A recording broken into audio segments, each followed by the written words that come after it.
Je suis Grégory Pouy et je vous présente Vlan, un podcast pour vous aider à être plus serein en comprenant, avec nuance, la complexité du monde et en inventant activement le monde à venir.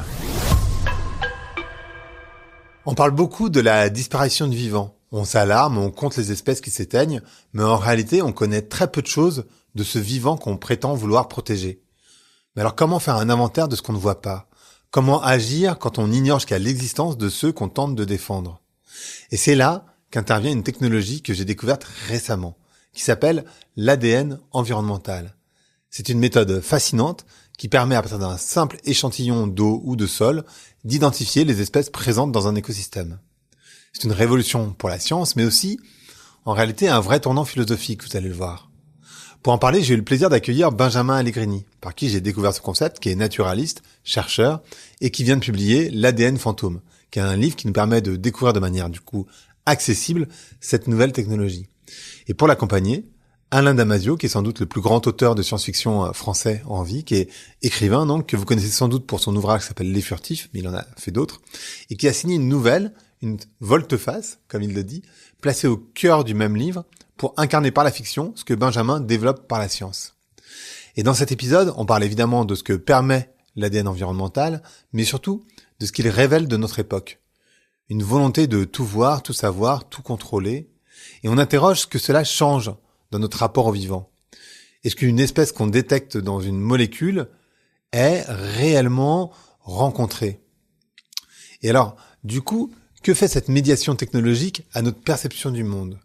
On parle aussi évidemment de fiction, de poésie, d'écologie, de philosophie. On évoque les chauves-souris, dont Benjamin est totalement fan, les pollinisateurs invisibles, les poissons géants qu'on ne voit jamais, et même nos microbiotes. Et surtout, on tente de répondre à cette question essentielle. Comment habiter le monde autrement, avec plus de conscience, plus d'humilité, et peut-être un peu plus d'émerveillement ? C'est un épisode qui est dense, mais profondément humain, qui fera sans doute, comme moi j'espère, voir l'invisible d'un tout autre œil. Allez, place à l'épisode maintenant.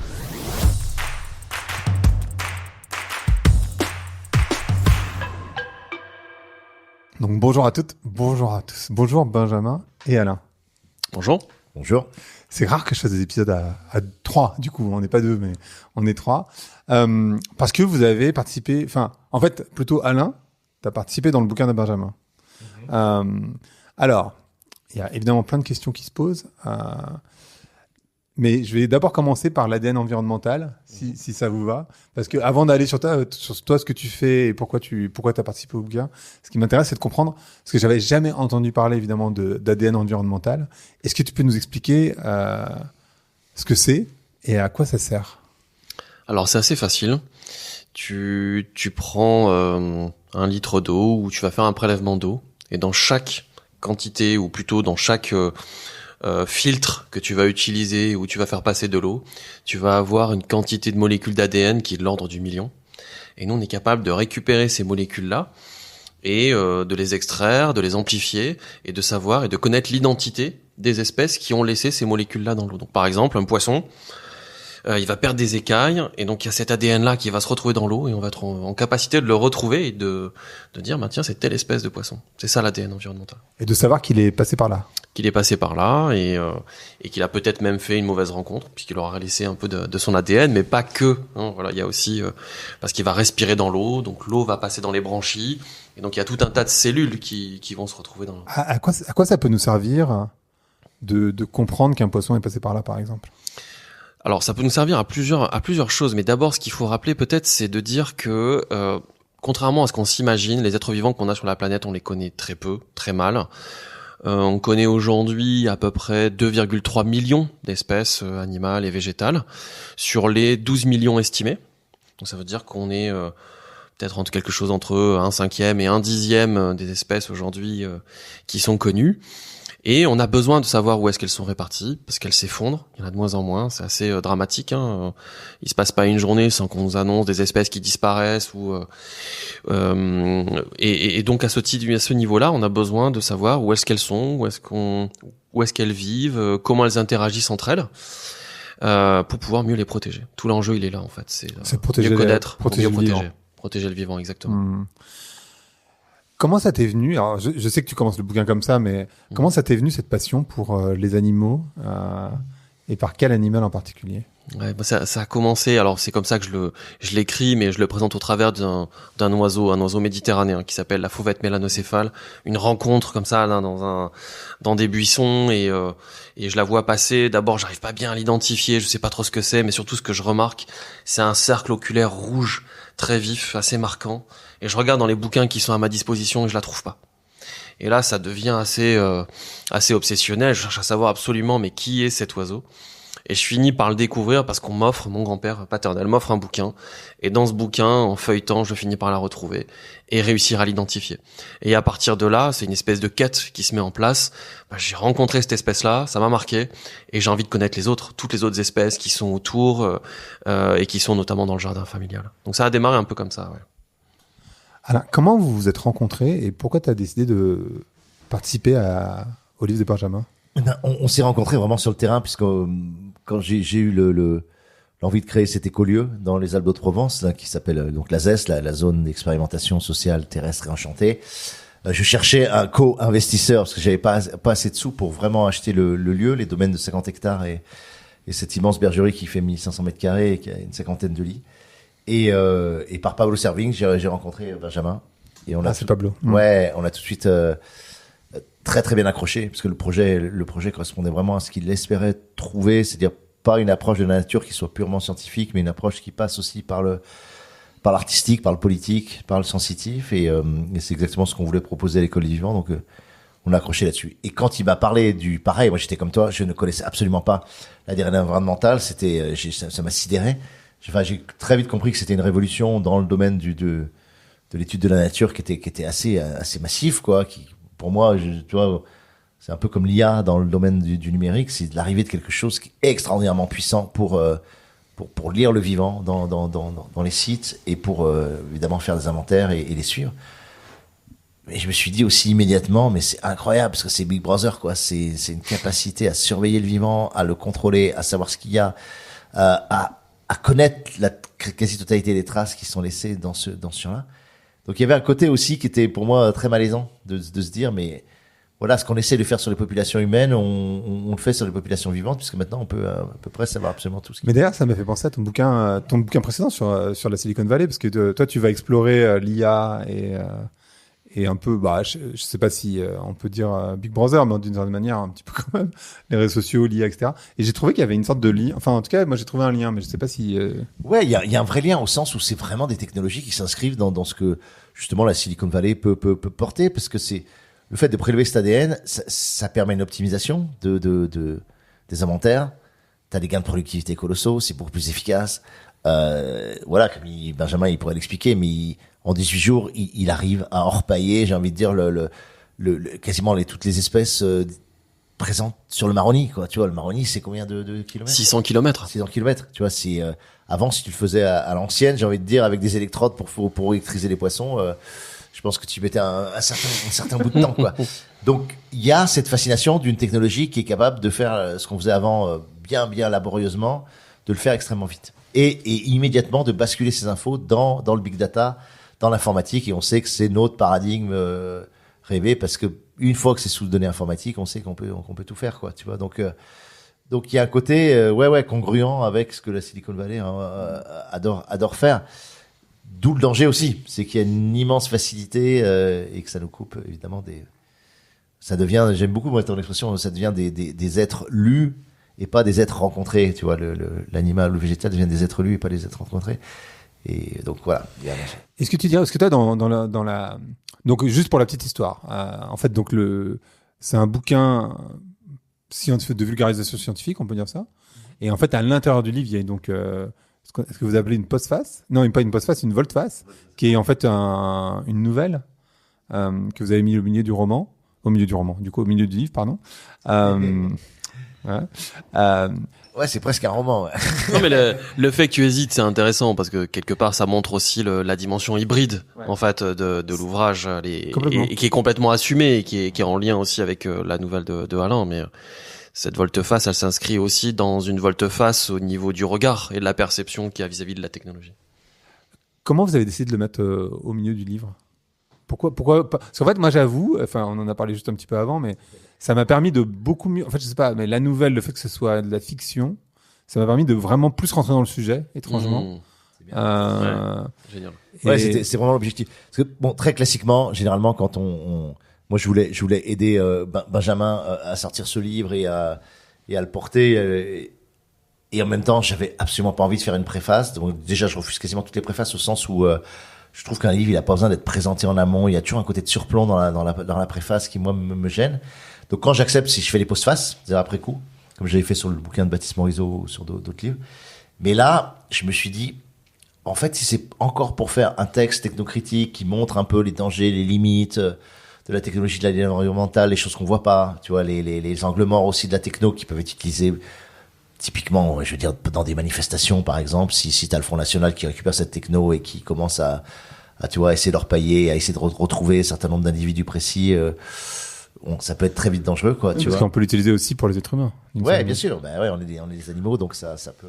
Sauf que pour l'instant, en réalité, on n'est pas encore en capacité d'identifier les individus. C'est-à-dire qu'on est capable de dire c'est Homo sapiens, c'est un être humain. Mais est-ce que c'est un individu? Pour l'instant, on n'est pas vraiment capable de le faire. Ça viendra, parce que la technologie évolue, mais aujourd'hui, on sait pas le faire. Ouais, mais c'est latent quand même, ouais. Voilà. Et du coup, je me suis dit, j'aimais bien l'idée de volte-face, de jouer avec ça, de dire, ouais, c'est une face, mais c'est une volte-face.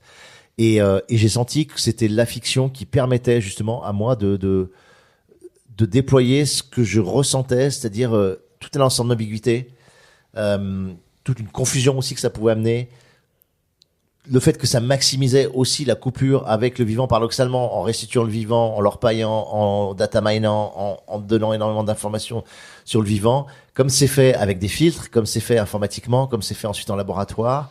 Finalement, tu te coupes complètement de la présence physique et charnelle du vivant, et qu'il y avait un paradoxe là-dedans qui m'intéressait dans cette coupure, parce que je considère que c'est un peu le drame actuel, c'est qu'on on est des enfants de la modernité et que ça fait un sacré bout de temps maintenant, un sacré nombre de générations pour lequel le lien à la nature a été vraiment salement coupé ou effiloché. Voilà, tu vois. Et du coup, j'avais envie de montrer ça par cette espèce de métaphore du huis clos, de l'immeuble zéro, dans lequel t'es enfermé. Métaphore de cette espèce de technococon dans lequel on est nous aussi enfermés, on n'est plus en contact avec l'extérieur, on est dans la panique, on est dans le refus de l'altérité, on est dans le refus de ce qui n'est pas nous, on est dans le refus des autres espèces. Et j'aimais bien démarrer là-dessus et faire sentir ce que ça pouvait donner, quoi. Dans la nouvelle, on peut dire nouvelle, ouais. Dans la nouvelle, tu parles d'invisible. C'est quoi ton rapport? Parce que est-ce que tu dirais que l'ADN environnemental, ça met la lumière sur l'invisible d'une certaine manière? Ouais, c'est totalement ça. Et c'est même l'idée d'ailleurs. Hein. C'est là où je parle de révolution au sens strict du terme, une vraie révolution épistémologique, puisque en fait, pour la première fois, on est capable de voir ce qui nous était totalement invisible en fait.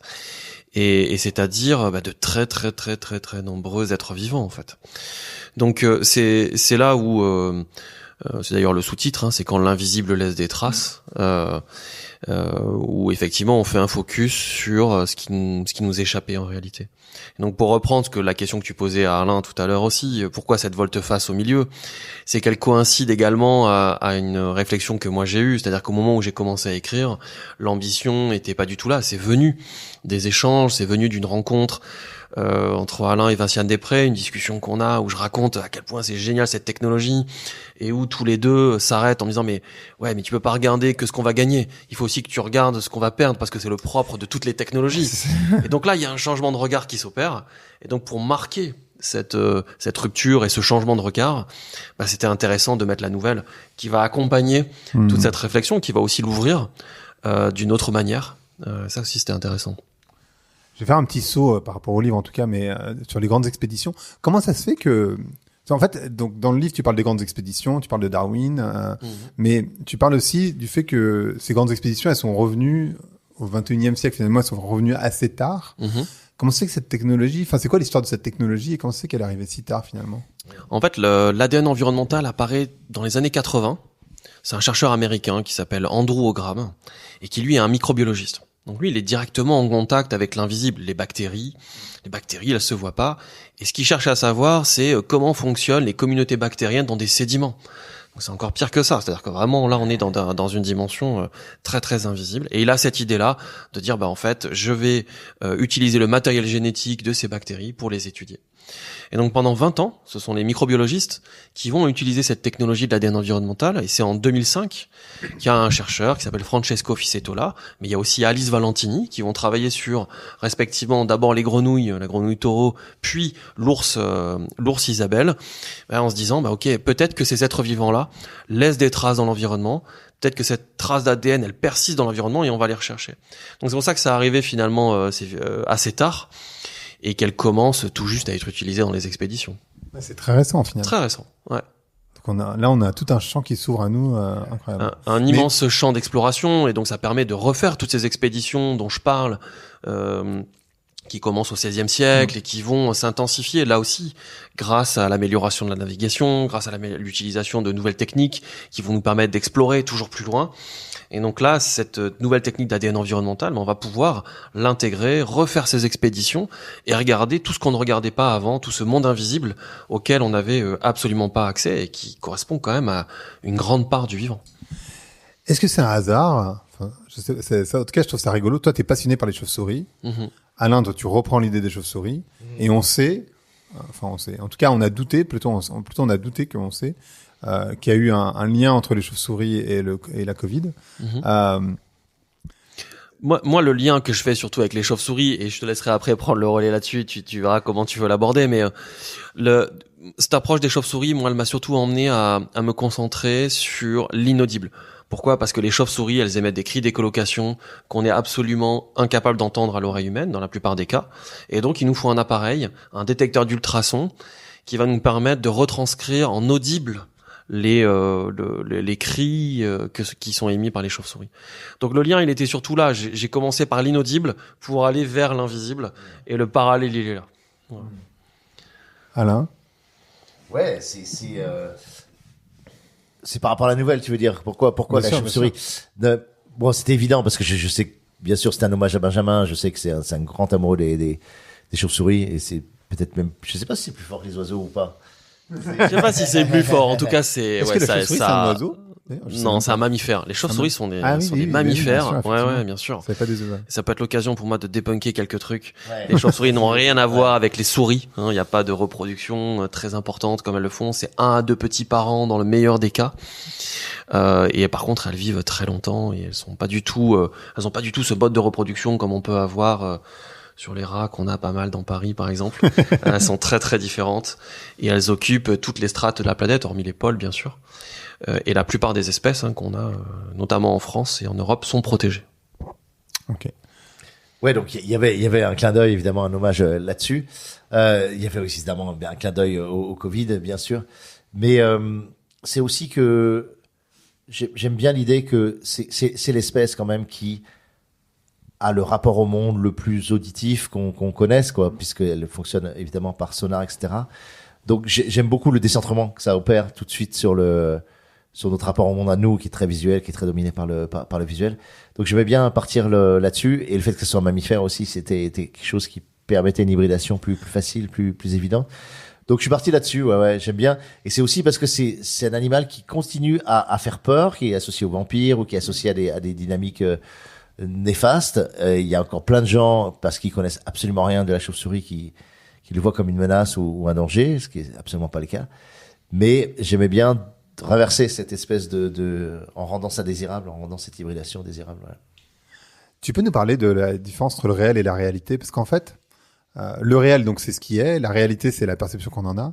Et en fait, on se rend compte... J'avais fait un épisode, d'ailleurs, avec un journaliste américain qui s'appelle Ed Wong sur principalement les chiens. Mais lui, il s'intéressait à beaucoup d'animaux, mais quand même beaucoup les chiens.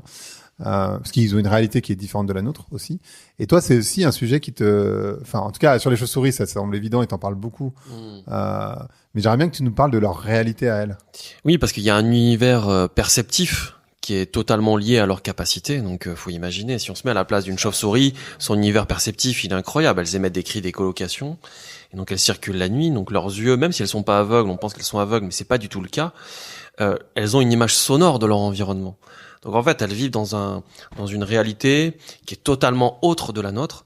C'est le cas de beaucoup d'êtres vivants. C'est ça aussi qui est intéressant. C'est d'essayer de se mettre à la place de ces êtres vivants et de regarder, qu'est-ce que c'est pour une tique, par exemple, son univers perceptif. C'est ça qu'on appelle le Umwelt chez les êtres vivants. Et c'est, je trouve, assez génial de l'imaginer. C'est là où aussi de regarder le moléculaire, de regarder l'ADN, ça permet aussi de changer notre environnement perceptif. On n'est pas fait pour voir toutes ces traces invisibles. C'est ou d'entendre l'inaudible. C'est les technologies qui nous permettent aujourd'hui de le faire. Et donc, qui viennent, bien sûr, influencer cette perception et notre manière d'habiter le monde. Est-ce que c'est souhaitable, d'une certaine manière, de pouvoir voir l'invisible ? Tu vois, on peut se poser la question parce qu'il y a les dangers, mais il y a une question aussi de se dire, en fait, et c'est exactement ce que tu disais, Alain, je pense que quand on voit de la technologie, on pense toujours à la partie positive. Exactement. Mais en fait, on pourrait imaginer, il y a eu cette série où, tu sais, ils essaient de retrouver une baleine, de parler avec une baleine, je me souviens plus du nom, ça va être science-fiction, dystopique. Parce que la baleine finit par mourir. Ouais, ça a pas l'air très drôle. Et donc c'est la dernière. Voilà, j'ai cassé ceux qui l'ont pas vu. Je me souviens plus du nom de la série en même temps. Donc voilà. Parce qu'en fait, ces technologies, elles vont nous permettre de suivre ces animaux et de les traquer d'une certaine manière. Bien sûr. Ouais. Non, c'est une bonne question et c'est ce que j'essaie de déployer aussi dans le livre en expliquant que les technologies c'est jamais neutre en fait. Il y a toujours un revers de la médaille. Et donc c'est ça qu'il faut essayer de regarder parce que la question finalement est-ce que ça a un intérêt ? Oui, ça a un intérêt parce que ça rejoint le début de l'interview de la question que tu nous posais, qui est en fait on assiste à un effondrement massif du vivant. Donc il y a une question de pragmatisme derrière. On a besoin d'accélérer ses connaissances. On a besoin de sensibiliser, de se questionner là-dessus. On a besoin d'améliorer les connaissances scientifiques d'une manière générale. Mais en même temps, ça vient nous questionner sur notre rapport au monde. Quel est le rapport au monde qu'on a envie d'avoir ? Est-ce que c'est un rapport qui doit être médié par les technologies ? Donc ça veut pas dire qu'il faut les rejeter, c'est pas du tout mon propos. Ça veut pas dire que l'ADN environnemental n'est pas intéressant, c'est plutôt de dire c'est peut-être une utilisation complémentaire qu'il faut avoir, c'est pas ou, mais c'est le et c'est ça qu'il faut interroger. Vas-y. Ouais, non, et puis pour rebondir sur ce que tu disais, t'as complètement raison, c'est-à-dire que souvent quand on développe un sujet technologique, mais pas que, quand on porte un projet, quand on est entrepreneur, on est très enthousiaste. Il y a une dimension très positive, donc on oublie ce que tu viens de dire, c'est-à-dire peut-être que ça va altérer à un moment donné nos perceptions. Moi, tu vois, ce qui m'intéressait, c'est là où la fiction est intéressante vraiment, c'était de me dire, en fait, pour un biologiste, quand il chope ces millions d'espèces dans peut-être 5 litres d'eau, lui, il trouve ça fascinant puisqu'il va effectivement essayer d'en dégager plein d'espèces inconnues, etc. Mais pour un être humain normal, où on a l'habitude de vivre dans des espaces qu'on croit débarrassés du monde animal et du monde vivant, on est dans cette pièce, on pense qu'il y a que nous comme espèce. En fait, si je te prends juste les acariens, si je prends juste les bactéries, etc., c'est colossal. Et dans ton corps, je crois que 80% de notre corps est considéré. Voilà. Tu vois, dans les microbiotes, les 5 kilos de microbiotes, etc. Et j'aimais beaucoup dans la nouvelle de montrer ce grouillement, tu vois. Et tout d'un coup, des gens qui se croyaient seuls et avec cette illusion de l'être humain d'avoir dégagé de la surface de son existence toutes les bêtes, les nuisibles, les choses qui peuvent interagir avec nous, parce que on a besoin de se sentir seul et avec ce côté complètement hygiéniste de l'être humain, tu vois. Je ramenais tout ce grouillement, tu vois. Et j'adore la scène dans la nouvelle où t'as l'espèce de scientifique qui fait défiler toutes les images d'acariens, etc. Et c'est horrible. Moi, je me suis fait, quand j'ai fait la nouvelle, j'ai commencé à regarder les acariens parce que je voulais délirer un peu sur les différents types d'acariens. Et quand tu vois les monstres que c'est, quoi, tu vois. Ils sont moches. C'est flippant. Et tu dis, j'ai ça dans mon lit, en fait, tu vois. Et j'ai ça dans mon lit tout le temps, quoi que je fasse, et même si j'avais les draps tout le temps, tu vois. Et j'ai adoré ce truc-là, c'est de dire, bah oui, mais voilà, tu vis au milieu du vivant, même si c'est microscopique, c'est là, quoi. Et c'est des espèces de carabées, de trucs horribles, tu vois. Et ils ont autant de droits que toi, d'ailleurs, d'être là. Et ils ont trop le droit de, voilà. Donc, et ils interagissent avec nous. Voilà. C'est-à-dire qu'en fait, ils sont pas juste là comme un espèce de décor. Ils interagissent, ils ont un vrai rôle, on en parle, j'en parle dans le bouquin aussi quand on pense aux bourdons qui vont polliniser certaines fleurs, on croit qu'ils sont attirés uniquement par la dimension visuelle de la fleur. Non, il y a des bactéries qu'on n'avait pas identifiées, qui émettent des odeurs, qui vont elles aussi attirer le bourdon et influencer. Donc il y a tout un tas d'organismes qui sont là autour de nous, qu'on voit pas, et qui jouent ce rôle-là. Donc prochaine fois que tu vas aller te baigner, tu penseras à ces millions de molécules d'ADN de tout un tas d'êtres vivants que tu as sur toi. Michael Statt l'a montré, un chercheur australien. Dans 1 litre d'eau, il a trouvé plus de 25 millions de molécules d'ADN. Voilà. Donc, ça en dit beaucoup. Et dans ces 25 millions, il y en a que 14% qu'on a été capable d'assigner à quelque chose de connu. C'est incroyable de penser à ça. Et dans ces 14%, si on pousse encore le truc, c'est plus de 80%, ça va même au-delà de ça, 90% qui appartiennent à des prokaryotes, donc des organismes bactériens. Oui. C'est pas du tout, si tu penses à ce qu'il y a dans la mer, je suis certain que tu vas me parler des mammifères, comme tu l'as fait, la baleine, les poissons, l'étoile de mer, les crustacés, etc. Tu te dis pas que l'essentiel, ce sont des organismes unicellulaires ou pas d'ailleurs, des micro-organismes, voilà, qui sont tout petits et que tu vois pas. Donc finalement, ce que voit l'œil humain, c'est le haut de l'iceberg. Et donc c'est ça qu'on vient changer. Puis même sur un centimètre, je sais plus, j'avais lu sur un centimètre carré de peau, il y a un nombre d'espèces incalculable, quoi, tu vois. Et tu t'es là, tu vois, à te savonner, à regarder des peaux magnifiques dans des pubs de parfums, et en fait c'est grouillant d'espèces vivantes, et c'est génial, tu vois. Ouais, mais on a été construit pour conjurer ça, pour essayer de se dire non, il y a que nous, c'est pas. Ça vient même questionner quelque part l'idée de dire qu'est-ce que c'est qu'une espèce. Si on considère que pour fonctionner, par exemple, tu disais que dans notre corps on a plein d'organismes, de bactéries, ces bactéries elles aident notre corps à fonctionner. Ah bah on est un écosystème, hein. Exactement. Donc finalement, une espèce, qu'est-ce que c'est en fait? C'est plusieurs espèces. Une espèce, c'est jamais qu'une espèce, quoi. Et ça, je pense que, pour vous deux qui êtes très impliqués sur l'écologie, c'est un truc que les gens ne comprennent pas nécessairement. Non. C'est qu'en fait, on est des écosystèmes et qu'en fait, ça peut sembler un peu rébarbatif, un peu, tu vois, peut-être technique. Mais la réalité, c'est que le vivant, c'est un écosystème. C'est très, très compliqué à faire comprendre. Même l'écologie, le mot écologie, il vient de là. C'est l'étude de l'interaction entre les êtres vivants. C'est jamais de siloter, de dire tel et tel être vivant. Et donc, faire comprendre toutes ces interactions et quel rôle important ils ont, en fait, dans le fonctionnement des écosystèmes, pour l'être humain, c'est vraiment difficile à faire passer. Alain, c'est juste de te qualifier de auteur de science-fiction? Oui, complètement. C'est juste. Ouais, je l'assume comme ça. Ouais, j'aime bien. Et pour moi, je le revendique. Ouais. C'est du pain béni pour un auteur de science-fiction, non? Ah c'est pain béni. Là, j'ai fait une nouvelle, mais j'aurais pu en faire une dizaine de différentes. Tu vois, à partir de la même technologie, à partir des mêmes possibilités. Il y a plein d'idées que j'ai abandonnées, tu vois, qui moi m'éclataient. C'est-à-dire que j'avais aussi l'idée d'un huis clos où la personne était dans une sorte de panique paranoïaque, quoi, et justement. À longueur de journée, utilisait le filtre et puis séquençait de l'ADN pour voir ce qu'il y avait et découvrait une espèce qui était absolument invisible et qui normalement avait une taille forte, quoi. Tu vois, on était vraiment dans les furtifs, un peu dans le. Ouais. Et elle cherche cette espèce, elle n'arrive pas à voir où elle est. Et pourtant, les filtres lui disent qu'elle existe, qu'elle est là, quoi. Tu vois. Et j'aimais bien ce côté thriller de dire mais qu'est-ce que c'est que cette espèce que je vois pas et qui pourtant vit parmi nous et qui était censée avoir une taille relativement forte. Donc j'avais un délire là-dessus, mais je l'avais abandonné. Mais il y a plein de possibilités. Ouais, ça fait penser au poisson du Mékong. Je sais plus comment son nom, c'est le poisson-chat géant du Voilà, Mékong. le poisson-chat qu'on ne voit pas. Ouais, tout à fait. Et je me dis c'est intéressant de se dire tiens, il y a un poisson-chat géant qu'on n'arrive pas à voir. C'est quoi les dimensions du poisson-chat géant? C'est plusieurs mètres, hein. Ça c'est 1 à 2 mètres, je crois, ça va jusqu'à 2 mètres, les plus gros individus. Mais c'est ça tout le paradoxe, c'est-à-dire qu'il y a des espèces qui sont pourtant de taille importante et qui sont pour autant très cryptiques, très discrètes parce que elles vont être dans des zones compliquées. Après le Mékong, il faut pas oublier que c'est un fleuve immense. Ouais. Donc les techniques qu'on va utiliser pour pouvoir l'inventorier, elles sont pas toujours adaptées. C'est ça aussi que je questionne, c'est-à-dire qu'en fait finalement ces inventaires ils disent pas tant de ce qu'on va trouver, mais plus de comment on interprète finalement les résultats d'une technique. C'est-à-dire qu'est-ce que la technique va apporter et comment elle nous transforme. Ouais, tu vois, récemment, il y a eu un petit article, je sais pas si vous l'avez vu passer, hier, c'est Jamel Debbouze qui se balade avec ses enfants sur les quais de la Seine, et il voit un biophilicien qui est spécialiste des silures, qui sort un silure de la Seine, tu vois donc c'est un poisson-chat aussi, il fait 2 mètres de long. Je sais pas, tu peux regarder ça dans le Huffington Post, tu vois le truc, et tu vois le silure qui est cette bête hallucinant, et tu dis, c'est dans la Seine, quoi, tu vois, ça fait partie des espèces cryptiques aussi qu'on voit absolument jamais. Et les esturgeons, c'est pareil, c'est énorme, je sais plus quelle taille ça fait, les esturgeons. Ça peut être 6 mètres, je crois, un truc de malade. Dans l'estuaire de la Gironde ou dans le Rhône, etc. Tu vois pas, moi j'adore ce côté, justement, furtif et caché. Pour revenir au cas de la Seine, d'ailleurs, sur la Seine, on a découvert très récemment 3 espèces de bivalves, des moules protégés, qu'on n'imaginait pas. Voilà, ça on l'a découvert à Paris, à côté de l'île Saint-Louis.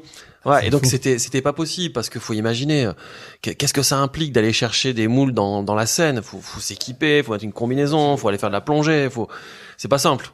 Voilà, donc il y a tout un tas d'espèces qui nous échappaient complètement, et parfois même qu'on pensait disparues, et qu'on peut retrouver grâce à l'ADN environnemental. Et donc l'ADN environnemental, ça va nous permettre de les traquer.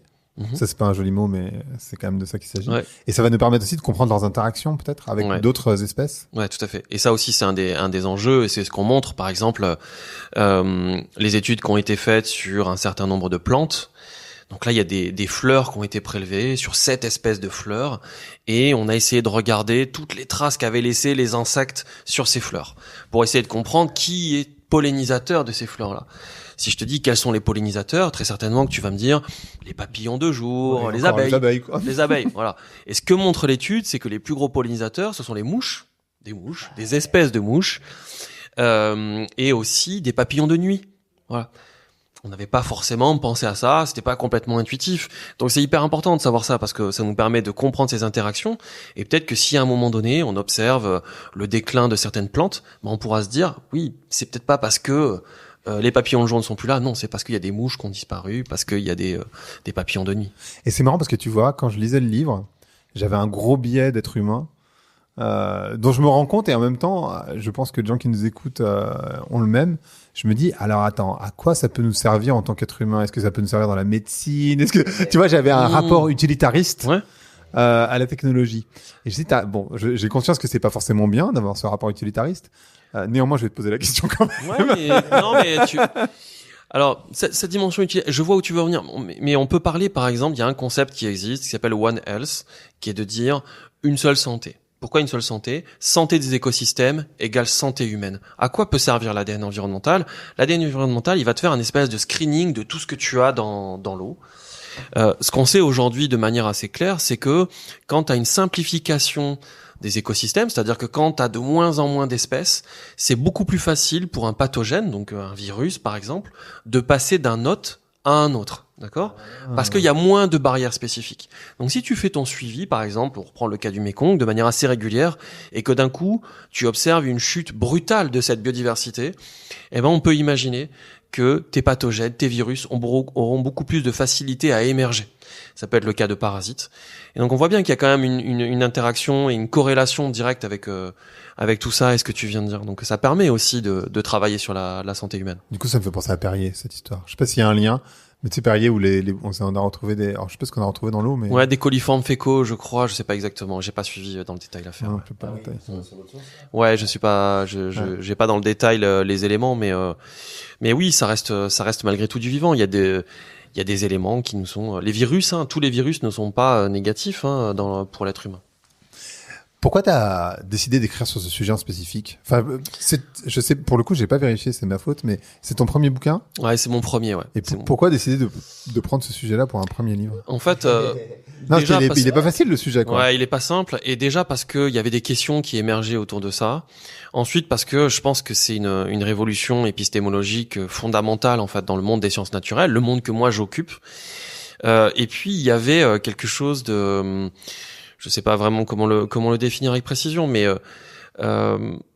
assez incroyable. Enfin, on fait des découvertes folles en permanence. On redécouvre des espèces qu'on pensait disparues. Donc, c'était intéressant. Et puis, il y avait un challenge aussi à essayer de vulgariser ça, de le rendre accessible. Moi, toute l'ambition, c'était ça. C'était de dire, j'ai envie que n'importe qui puisse rentrer dans ce monde-là, dans ce monde moléculaire, dans ce monde un petit peu technique, de manière la plus facile possible, pour voir où on en est, d'un point de vue des découvertes.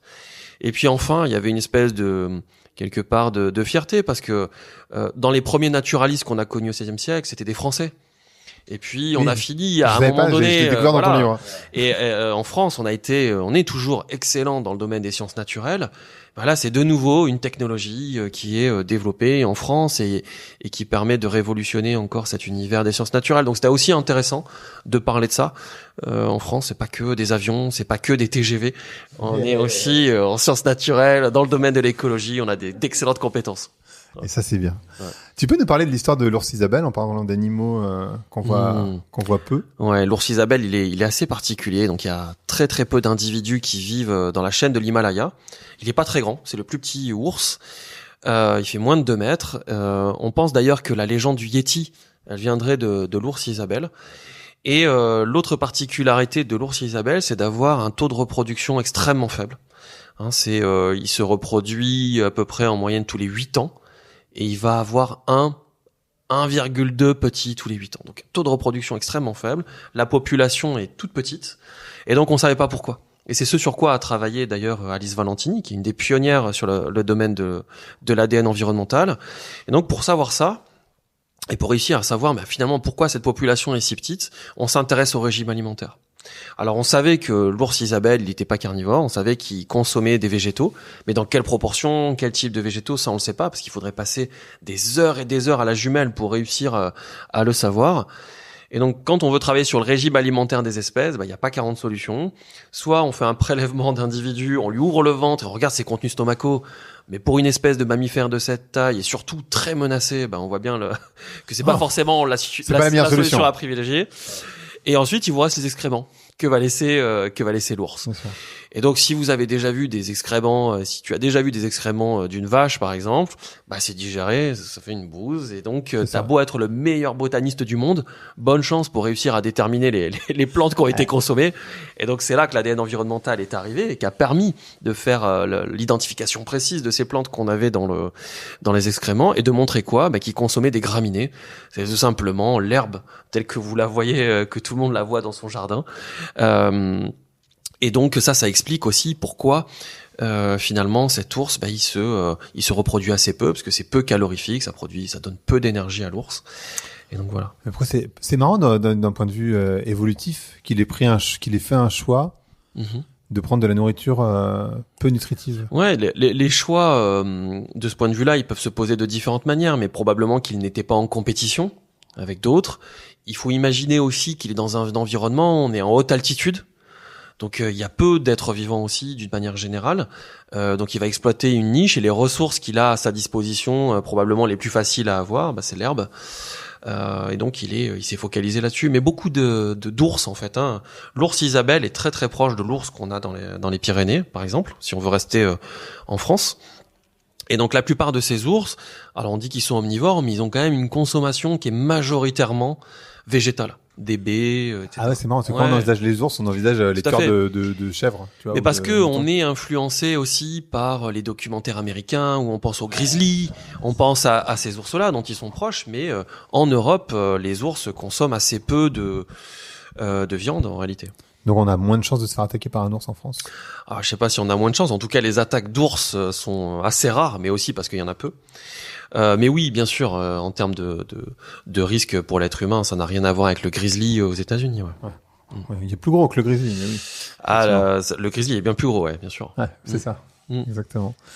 Pardon, je te pris dans la conversation. C'est quoi que tu appelles les organismes complexes? Je me suis posé la question en tout cas en lisant. Alors, en fait, quand on appelle organisme complexe, dans ce cas précis, je sais pas où tu l'as vu dans le bouquin, mais en règle générale, je sais pas. En règle générale, c'est des organismes qui vont avoir un mode de reproduction qui est différent de celui que peut avoir, par exemple, une bactérie, tout simplement. Donc, c'est pour illustrer l'environnement perceptif, leur mode de reproduction, leur mode de déplacement. Voilà. Et les planctons, est-ce que c'est quelque chose que on analyse aussi avec le... Ouais. Parce qu'en fait, j'ai fait tout un épisode sur les planctons, du coup, j'ai découvert un nouvel univers. Ouais, non, mais c'est que je ne connaissais pas. L'univers, il est hyper intéressant, cet univers-là. Par exemple, quand on a travaillé sur tout le bassin méditerranéen français, avec notamment l'université de Montpellier, dans le cadre d'un programme qui s'appelle BiodivMed, on a bien sûr regardé les poissons, on a regardé les mammifères marins, mais on a aussi regardé les crustacés. Et pourquoi c'est intéressant les crustacés? C'est que si on cherche à savoir comment le changement climatique influence ces espèces-là, un mammifère marin, ça vit des dizaines et des dizaines d'années, donc vous allez continuer à l'observer. Et pour autant, ça ne veut pas dire que l'écosystème n'est pas en train de changer. Alors que l'environnement et les espèces planctoniennes, les crustacés, eux, pour le coup, ils vont être très très sensibles à des variations de température, ils vont être sensibles à des variations de leur environnement. Et donc, c'est intéressant de les étudier pour ces raisons-là. Alain, une question que je me pose, est-ce que c'est évident, je sais pas si c'est le bon, j'arrive pas à trouver le bon terme en fait exactement, de se dire qu'un auteur de science-fiction s'intéresse nécessairement à l'écologie ou à tous ces sujets-là, parce qu'en fait, toi, ton métier, c'est quand même d'imaginer la suite d'une certaine manière, de projeter des imaginaires, mais aussi de t'inscrire dans le futur. d'une manière ou d'une autre. Et donc, je trouve ça hyper intéressant que toi, tu aies un focus particulier sur le sujet du vivant. Ouais, et je pense que c'est vraiment un mouvement contemporain. C'est un peu une tendance de fond quand même, parce que je vois j'ai envie de dire, les collègues écrivains aussi s'intéressent beaucoup à tout ce champ qu'on appelle les humanités, c'est-à-dire où effectivement on croise les sciences du vivant avec les sciences humaines et tout ça. Je pense que c'est un courant de fond. Moi, je dis toujours que la science-fiction, il faut voir l'étymologie, hein, c'est-à-dire fiction de science, c'est une mauvaise traduction, c'est-à-dire que science fiction, ça veut dire fiction de science, mais nous, on l'a traduit un peu directement, c'est-à-dire que c'était des histoires qui étaient bâties autour de faits scientifiques, autour de paradigmes scientifiques, autour de capacités. Et au départ, c'est là-dessus. Donc, ça veut dire que ça a été toujours intimement couplé à la technologie. C'est-à-dire, faire de la science-fiction, c'était s'interroger sur ce que la technologie nous fait. Voilà. Ce qu'elle nous fait en tant qu'être humain, ce qu'elle nous fait dans notre rapport au monde, ce qu'elle nous fait dans notre rapport aux autres, ce qu'elle nous fait dans le rapport à soi. Si tu prends le smartphone, par exemple, ou le jeu vidéo, ce que ça nous fait dans notre rapport à nous-mêmes est colossal, tu vois. Et du coup, le vivant, a priori, les sciences naturelles ne relevaient pas nécessairement de la science-fiction ou de façon un peu aléatoire. On était plus sur la techno, et en plus avec la dominante du cyberpunk depuis les années 70, où vraiment c'est les technos au sens numérique qui sont prioritaires. Là, il y a un changement. Il y a un changement de paradigme. Il y a un retour, j'ai envie de dire, aux sciences naturelles. Et il y a le sentiment que, effectivement, peut-être la promesse d'une humanité plus accomplie, elle est donnée par le fait de se réarticuler avec le vivant, avec les forces du vivant, avec le monde animal, avec les écosystèmes, avec les biotopes, même avec les champignons, même les jeux vidéo qui traitent des champignons, même sous forme anxiogène comme The Last of Us, etc. Il y a quand même, je trouve, ce courant que moi j'appelle biopunk, tu vois, c'est-à-dire c'est plus le cyber, c'est la vie, qui se remet, où t'as le lichen, les algues, les champignons, les hybridations animales, tu vois, tu prends le règne animal par exemple, ou des hybridations avec du végétal, qui redeviennent des choses enviables ou en tout cas questionnables ou qui posent la question de notre rapport au vivant. Voilà. Mais qui nous font peur aussi. Enfin, qui nous font peur. Mais il y a toujours l'ambiguïté. Même le cyberpunk, dès le départ, il y avait évidemment la fascination pour les technogreffes, pour les bras. Enfin, tu vois, tu prends Terminator, les cyborgs, etc. Mais en même temps, il y avait aussi le côté anxiogène qui était présent et co-présent. Donc, c'est normal que ça apparaisse sur des hybridations au début un peu monstrueuses, un peu flippantes, mais même dans ma nouvelle, tu vois. Et en même temps, on se rend compte, en tout cas, moi, j'essaye de le porter comme un imaginaire positif, un imaginaire qui est enviable, tu vois, qui est souhaitable, parce que on dépasse notre cadre d'humanité stricto sensu, fermée, close sur elle-même. Et donc, c'est de dire, arrêtons d'être humains trop humains, sortons de ce cadre-là, et comprenons que effectivement, le vivant, il est en nous, dans les microbiotes, il est à l'extérieur de nous, il est sur notre peau. Dans chaque inspiration, dans chaque respiration qu'on fait, il y a des millions aussi de bactéries donc millions d'êtres vivants qui rentrent en nous, qui ressortent, et cette espèce d'imaginaire de la peau comme un sac qui nous protégerait de l'extérieur, il est débile parce qu'on est poreux au vivant en permanence. Donc voilà, retrouver cette articulation, je trouve que c'est partie du rôle de la science-fiction de dire, on est un vivant parmi les vivants et voyons voir ce que ça donnerait si on se réarticulait encore plus fort avec les vivants. Donc on sort un peu du paradigme informatique, du paradigme vraiment tech, quoi, tu vois, tel qu'il a dominé. Et on sent ce mouvement. Voilà, moi je fais partie des auteurs qui s'inscrivent dans ce mouvement, mais il y en a plein d'autres qui. Quel rôle tu t'assignes en tant qu'auteur de science-fiction ? Quel rôle pour toi, en fait, c'est quoi ton rôle ? Quel est le rôle que tu t'assignes ? Il y a beaucoup de rôles. Il y a un premier rôle qui est classique, quoi, tu vois, qui est là depuis très longtemps, qui est un rôle d'alerte. C'est-à-dire que on est là pour essayer d'anticiper un tout petit peu, ou parfois très loin, le futur.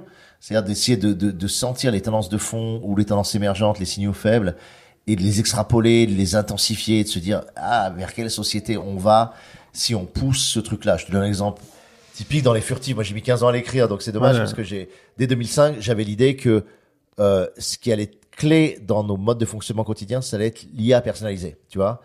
Dès le début 2005, je sens venir le truc en disant ils vont tout faire converger, toutes les technos individuelles qu'on a, etc. Ils vont converger sur l'IA. Et là, ça y est, Meta vient de le mettre sur les téléphones. Sur WhatsApp. Et ça va totalement modifier notre psychologie, notre rapport aux choses, parce que le premier interlocuteur qu'on va avoir, ça va être l'IA. En fait, ça va être notre IA paramétrée sur nous, sur nos goûts, plaisirs, désirs, nos actes, etc. Par exemple, ça, c'est un rôle d'alerte de la science-fiction de dire attention, c'est vers ça qu'on va. Est-ce que c'est ce que vous voulez? Est-ce que vous voulez que le premier interlocuteur de votre vie, ça soit cet alter ego numérique, ce jumeau numérique que vous allez constituer avec une IA personnalisée paramétrée autour de vous? Ou est-ce que vous considérez que le rapport aux autres doit continuer à dominer sur un rapport avec un artefact c'est hyper discutable, on peut le discuter. Je veux dire, moi, je vois déjà ma fille utiliser l'IA comme un psychanalyste de poche, tu vois. Ouais, complètement. Tu vois, voilà. Donc, c'est passionnant. Ce couplage est passionnant. C'est encore un autre être qui apparaît avec lequel on s'articule. Mais l'auteur de science-fiction, il a un rôle d'alerte par rapport à ça.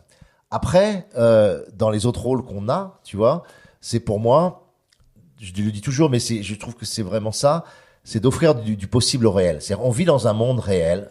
Ce monde, il nous est imposé. On vit avec Trump, on vit avec Viktor Orban, on vit avec l'écrasement de Gaza, on vit avec voilà, dans un monde qui est défini et sur lequel on se dit c'est inéluctable.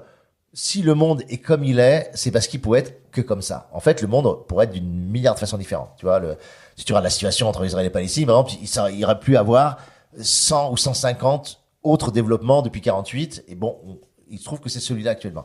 Et il y a cette puissance du réel qui fait que quand c'est ça qui est advenu, on a le sentiment que ça peut pas être différent, tu vois. Et on naturalise ce qui était contingent, en fait.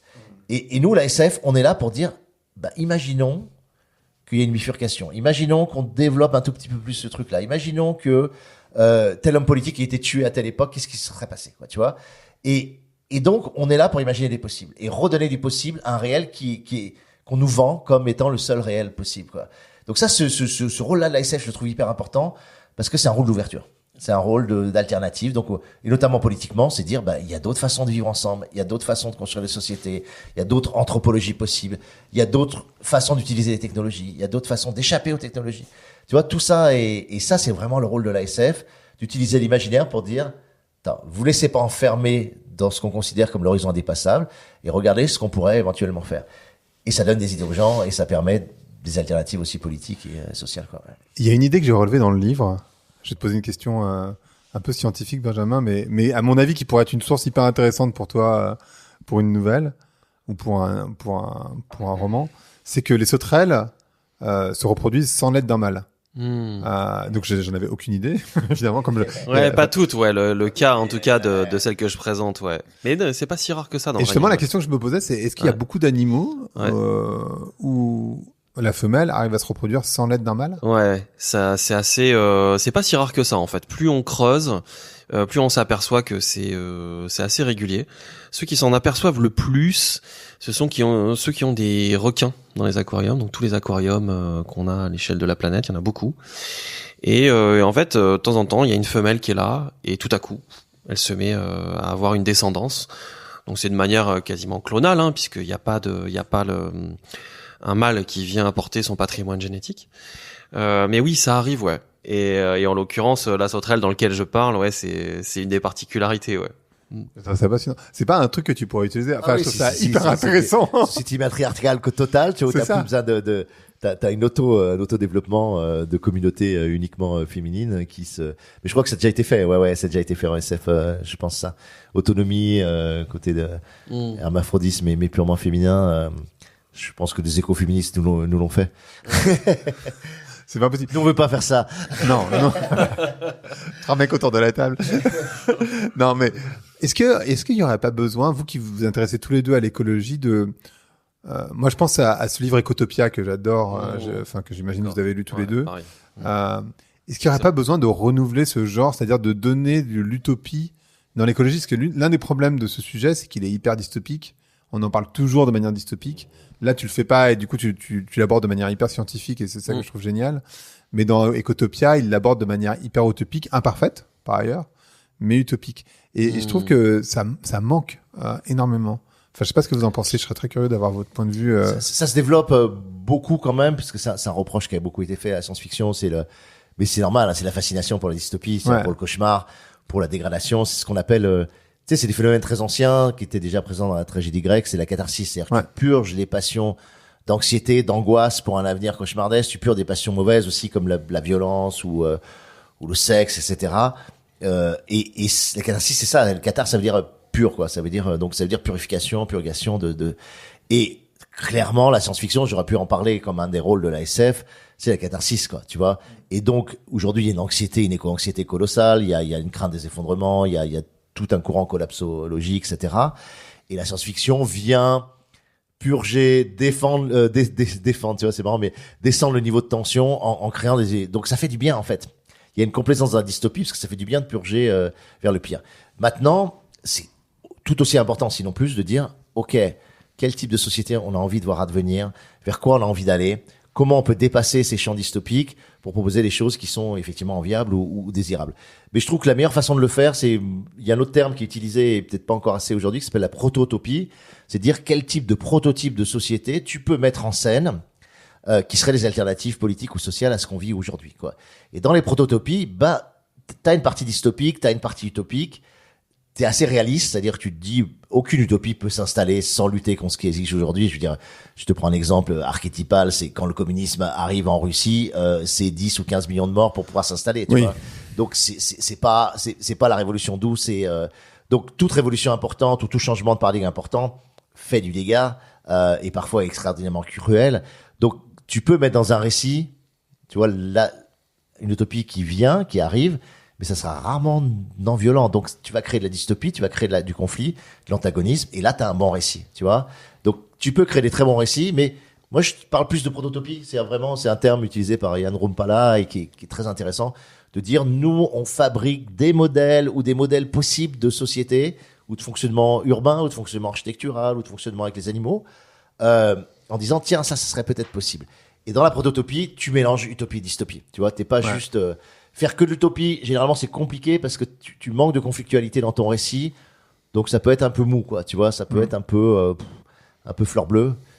Donc, on essaie d'éviter ça en remettant du conflit. Juste avant que tu prennes, il y a une phrase il me semble que c'est dans la nouvelle, c'est pour ça que je me permets de continuer sur Alain, qui est ce qui mue augmente les possibilités du vivant. Je me trompe pas, hein, c'est bien dans la nouvelle. J'ai noté la phrase, mais j'étais plus très sûr, mais il me semblait bien que c'était. Bien sûr, ouais, c'est typique. Déjà, la recopie ADN, des segments ADN, il y a toujours des erreurs. Je sais plus, il y a une erreur tous les 100. Non, mais ça, c'est plein d'espoir, je trouve. Ouais. Et c'est dans l'hybridation, je te disais tout à l'heure, quoi. C'est dans l'hybridation aussi que se créent les nouvelles espèces, que se créent des choses différentes, donc. Moi j'adore la métamorphose de la mutation, c'est fondamental. Ouais. T'as des mutations effectivement en permanence en fait. C'est une question de survie, une question d'adaptation. Donc effectivement c'est quelque chose de très fréquent et de très récurrent. Mais pour revenir à la question du départ, je pense qu'effectivement la question des imaginaires elle est fondamentale. Et c'est là où les romans, c'est là où la science-fiction, c'est là où la bande dessinée aussi, on n'en parle pas assez, peuvent être un moyen de véhiculer ces nouveaux imaginaires et nous questionner. Et c'est là où il y a un intérêt aussi à apporter de la science et de mettre en place des collaborations avec des gens qui sont dans ce registre-là pour travailler sur ces nouveaux imaginaires. Parce que je respecte votre temps, je vous pose pas une dernière question avant la vraie dernière question, mais en quoi ça peut être une révolution contre-culturelle ? Ça peut être une révolution contre-culturelle dans le sens où les naturalistes, depuis le XVIe siècle, ont une relation directe avec les êtres vivants. C'est-à-dire qu'en fait, ils vont les capturer, ils vont les observer, il y a toujours un lien direct. Là, il y a une médiation qui se met en place technologique. Il y a un outil technologique qui vient nous aider à identifier ce vivant-là. Donc, il y a un intermédiaire, en fait. Et aussi parce que on va déléguer de la compétence. Ça aussi, c'est un point important.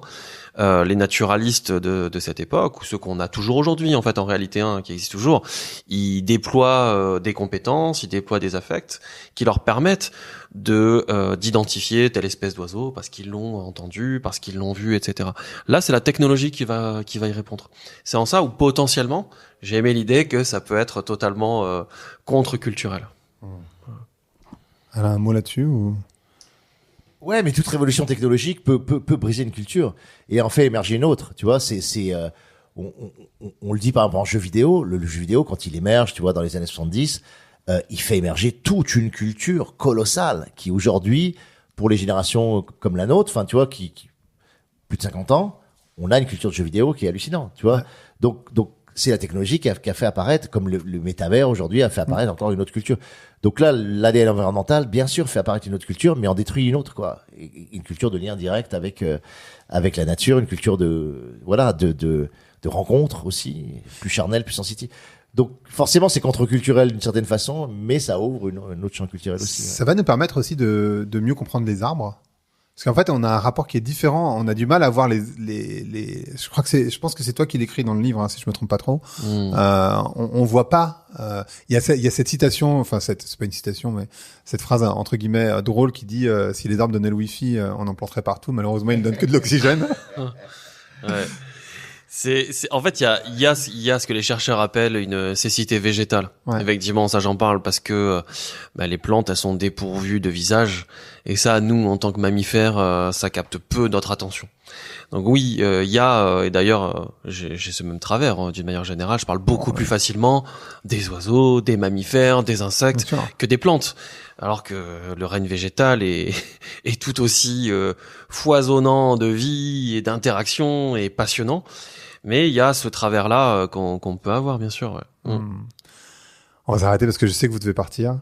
Le podcast s'appelle Vlan. Donc, je voudrais savoir à quoi vous voulez ouvrir et où claquer la porte. Moi, je vais rester sur ouvrir. Ouais. Ouvrir sa porte, ouvrir ses fenêtres, écouter les oiseaux, aller dehors autant que possible, y compris quand on est en ville. Être en contact autant qu'on peut avec tous ces êtres vivants qui sont différents de nous, et je pense que ça, c'est important. Ouais. Et comprendre que leur réalité est aussi importante que la nôtre. D'une certaine manière. Hein. Ouais, tu disais que tu allais parler des acariens dans le lit, mais ils ont autant leur place que toi. Ah, complètement. Ouais. moi, c'est encore plus simple. Moi, j'essaie de fermer la porte au cyberpunk en tant qu'auteur de SF en disant, ok, c'est bon, ce couplage de l'homme avec la technologie, on l'a exploré, on l'a beaucoup déployé dans les imaginaires. Ça a été une grande promesse de la modernité. Cette promesse, pour moi, se referme avec tous ces mécanismes d'auto-addiction, d'auto-aliénation qu'on a aux outils numériques. Et j'ai envie d'ouvrir la porte justement au biopunk, c'est-à-dire à de la SF qui se réarticule aux sciences naturelles, aux vivants, à l'animal, etc. Et que je pense que c'est plein de promesses en termes de récits, et c'est plein de promesses en termes de joie aussi et de bonheur pour nos vies futures et celles de nos gosses. Donc c'est cette porte-là que j'ai envie d'ouvrir, tu vois. Donc j'en claque une derrière pour ouvrir. Ouais, c'est nickel. De toute façon, c'est souvent comme ça que ça marche. On claque des portes, on en rouvre d'autres. Merci beaucoup à tous les deux. Merci à toi. Merci. Merci d'avoir écouté Vlan. Si vous avez aimé l'émission, vous pouvez le dire avec des étoiles, 5 de préférence sur iTunes, et le partager avec vos amis ou vos collègues. Je suis Grégory Pouy, vous pouvez me retrouver sur Twitter et LinkedIn sous le pseudo Greg from Paris. N'hésitez pas à me remonter vos remarques, vos questions, mais aussi les invités que vous aimeriez entendre.